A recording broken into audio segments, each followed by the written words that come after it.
So we're with Rob Galbraith of Falling Branch, and Rob, you're no stranger to Canton, right? Oh no, I live actually like 3 blocks away from here.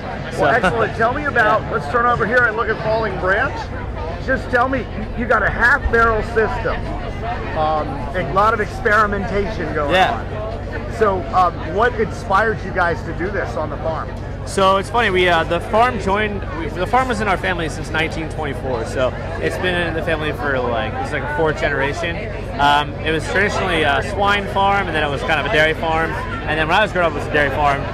So my brother Alex actually came up with the idea to grow hops when he was in college, University of Maryland, and then so we started growing 4 varieties of hops back in 2013, and then the farm brewery law got passed, so it just kind of made sense as the next step is keeping the family farm going, because we saw that the dairy business was kind of, there wasn't really a good way to make money anymore, and it wasn't really economical. So doing a value-added product in agriculture was just kind of a big thing, and my parents had already kind of taken a step with that with starting Hawkshill Creamery. So we just kind of saw it as kind of an obvious next step there, to start Falling Branch and start a brewery, and the name actually came from the waterfall, which is Kilgore Falls at Falling Branch, which is 3 to 5 minutes away from us, so it's really close. So everything just kind of really fell into place, which is awesome. And we just wanted to keep the farm in the family, and just remember the label. Pebbles the goat, she's the legend. She's your pet goat. Yeah, she is. She's one of 3 goats that we have on the farm. Actually, we have 4 now. We have 2 pygmy goats that we just got, which I kind of forget about because they're so small. We're with Rich Mack and Baltimore County Brewing, or Balt County Brewing, as you're known. Yes, Balt County. Tell me about your plans. Do you have some exciting plans for Baltimore? We do, because we're going to be a taproom-based brewery.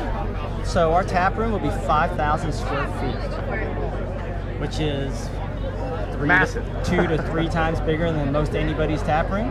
And we will distribute to absolutely nobody. Wow. We will have 24 serving tanks, 24 taps, and we will brew to whatever we feel like brewing.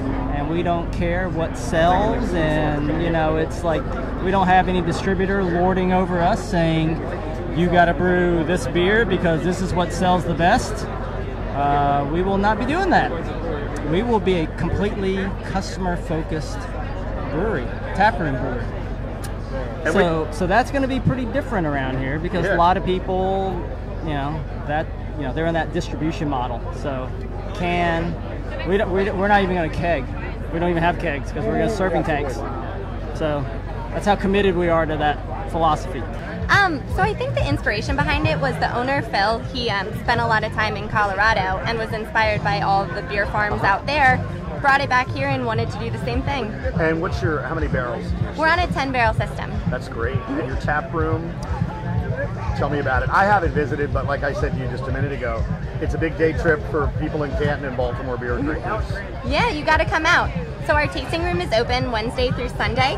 On the weekends, we're open from 11 until 9 on Saturday, 11 till 8 on Sunday. And we have live music every Friday, Saturday, and Sunday. We have food trucks. Typically on Saturdays, it's Jimmy's Famous Seafood. They're actually here at the festival today. And then a local restaurant comes on Sundays, Grill Marks.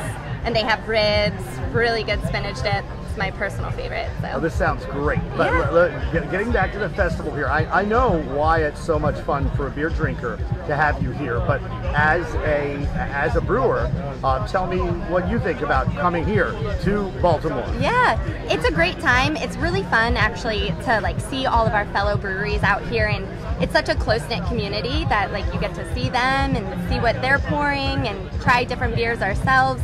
It's also great to see our customers and let them try some of our newest beers.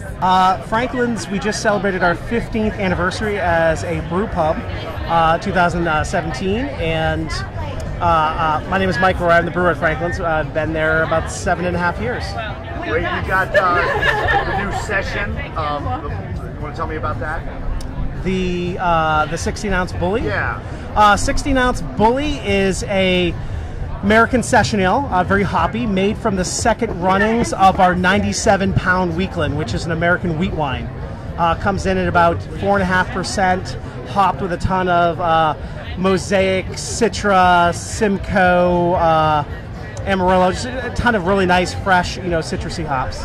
And you expect to sell a lot more beer here than you have in the past at these things? I would hope so. With the laws now having changed and allow us to selling growlers and bottles to go, and just the increased interest, I think there's going to be a good turnout today. So we should move some beer. Hey, David, Brewery Fire, brand new startup. How many barrels? Right now we're a 1 barrel system. By the time we open, we're hoping to scale up to 3, maybe 5, but we haven't nailed that down yet. All right, and where are you brewing out of? Right now we're at my house. We're real estate hunting, so we're looking in the Sykesville area for a space. But yeah, right now we're just out of my house. So this means a lot to drinkers, craft beer drinkers, to come out and try new beers. Yep. What does it mean to you as a startup to be here at the festival? I mean, this is what we dream about every day. Like, we love what we do. We love being able to get feedback, talk to people, meet people. I mean, this is Christmas. There you go. And look, so you've got, all your beers are new. Almost no one's tried them out here. Untapped is going crazy as we speak, probably. I hope so, yeah. Tell me, what's your favorite of what you're doing so far? Of what we've got here today, the Black Rye IPA, the Chandrian, that's my favorite. I love it. It's complex, it's different. And from what I'm hearing from folks, not a lot of people have a Black Rye here today, so it's nice to have something that not everyone has.